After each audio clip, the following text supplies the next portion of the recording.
Good afternoon, everyone.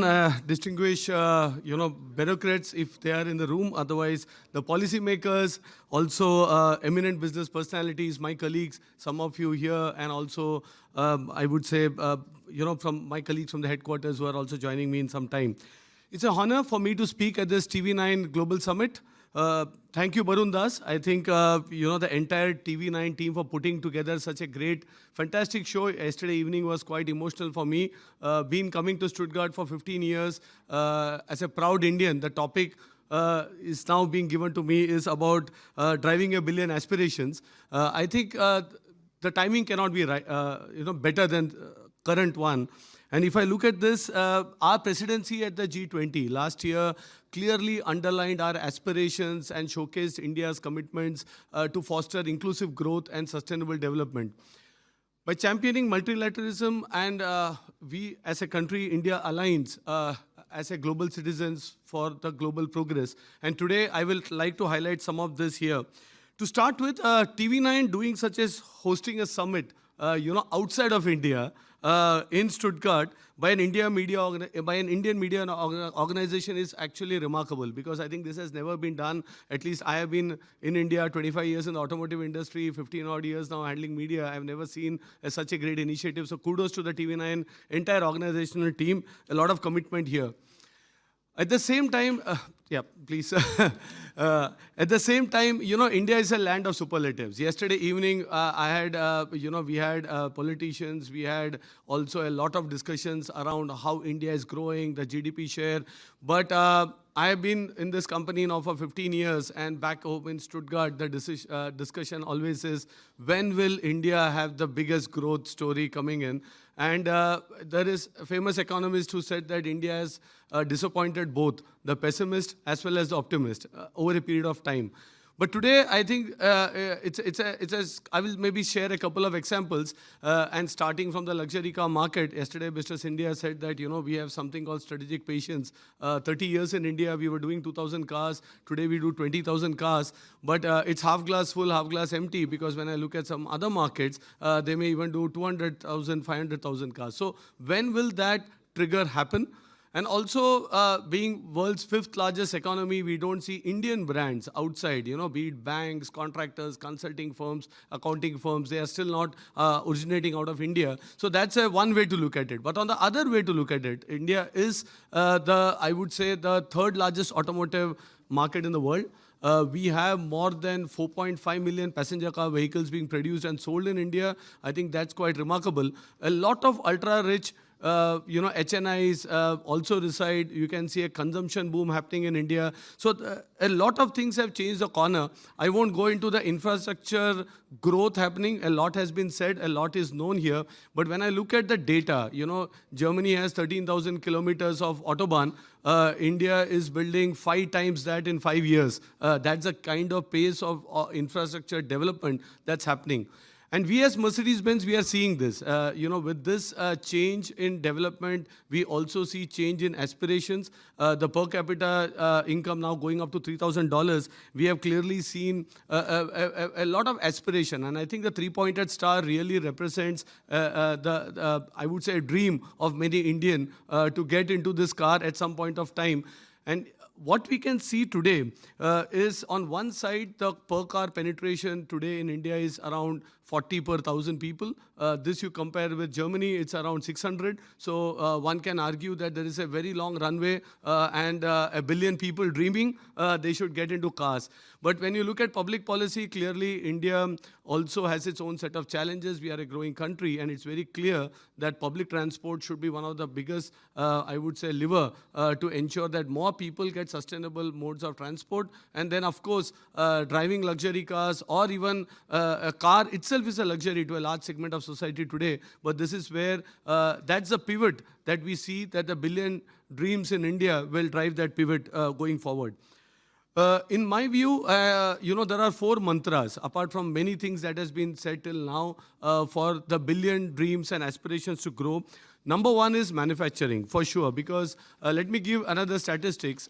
For every truck or bus manufactured and sold, you create 14 jobs. For every car that is made, again, you create close to 12 to 13 jobs in India. So if you see 4 million cars being sold today, you just imagine the number of job creation that's happening. And if India has to grow at the 6% growth, surely automotive industry alone can help in getting employment, getting jobs. That's one part, but this cannot be on the traditional setup because the labor cost arbitrage is a thing of the past. Many countries will take up. The core mantra for success would be to combine digitalization in manufacturing. A lot of work happening on digital twins, on trying to make it faster, better, and I think in terms of quality as well. So I think that's something that we need to, again, pivot on.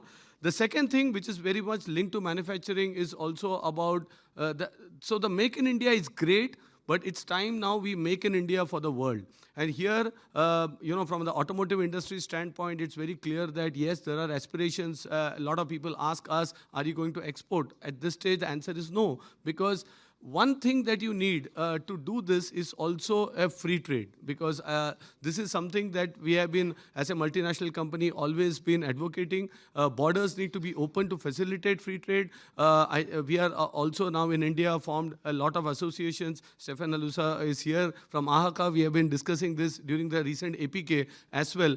And I think this our job is also to educate Indian industries to ensure that they don't feel the threat of a free trade, because free trade means both the economies grow. We need to have a win-win equation when it comes to these FTAs. Third, of course, I think the last panel was great and enlightening, so I won't delve into empowering the youth also in terms of getting skill development. But I think the biggest, again, opportunity for India is increasing gender diversity in workforce.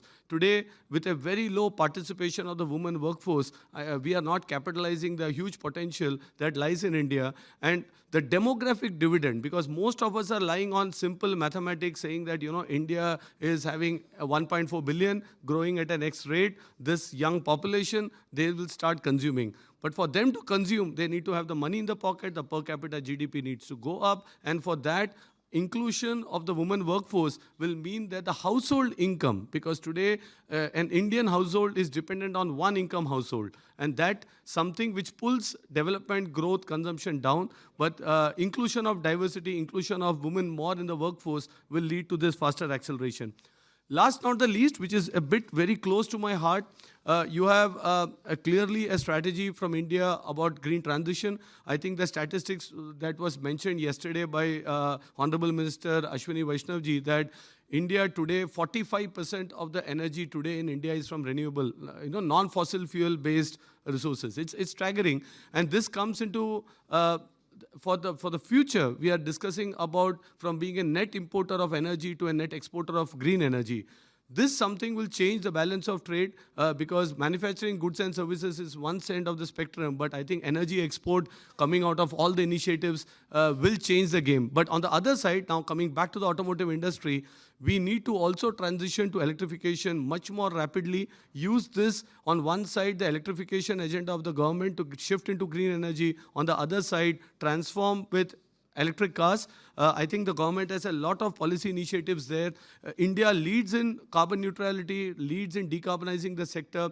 We cannot grow as a country and fulfill the billion aspirations by putting more cars on road or more vehicles on road without decarbonizing. So decarbonizing need for India, again, this comes that if there is an X country at an X rate of electrification, should India also go in that same trajectory or even more? And the answer, in my opinion, is we need to do much more than any other country in the world to electrify so that we decarbonize the sector as we grow. Else, we have different set of challenges in public health as well as in other policies. So to conclude, I would say much has been done, a lot has been done, I would say, and adapted to drive the billion aspirations. I am a firm believer that execution is the only strategy customer or the market or the consumer sees. So can the policymakers, can the business houses all execute? I think media plays a big role in questioning this, in trying to push this, and I would love that to continue. and before I end, I grew up in India, India which had and I will translate to English as well, but there's a very famous song. It said, Hum honge kamyab ek din, ek din, ek din, with lot of dots there. And I grew up, it means in English, we will become successful one day, one day, one day, dot, dot, dot. But it's time we become successful today and not tomorrow. And that mindset we saw in the policymakers yesterday, in the bureaucrats, in organizations like TV9, which are really pushing the agenda very strongly, getting the cultures together. This is just not a business delegation. This is how the aspirations of 1 billion people in India will be aspired. We all, I think Germany and India has a very great connect. As I said, personally, been here for 15 years, coming here almost once a quarter, a lot of association with a lot of friends here. I can't be more proud. Thank you once again, TV9, and for sharing my thoughts on driving aspirations for billions back in India. All the best and have a nice day ahead. Thank you.